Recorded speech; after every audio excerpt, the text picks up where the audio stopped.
Euzubillahimineşşeytanirracim. Bismillahirrahmanirrahim.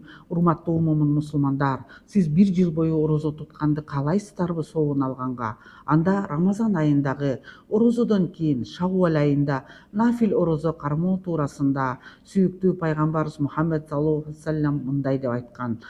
Абу Аюб аль-Ансари радиаллаху анху айтат, Аллахтын элчиси саллаллаху алейхи вассалам мындай деп айткан: "Ман сама шахр Рамадан", кимде ким Рамазан айында орозо кармаса, сумма сома ситтата айямин мина шахри Шаввал, жана ага улап Шаввал айында дагы 6 күн орозо тутса, ахаза ажру сияму сана, анда ал бир жыл орозо туткандын соогун алат деп Сахих Муслимде айтылган.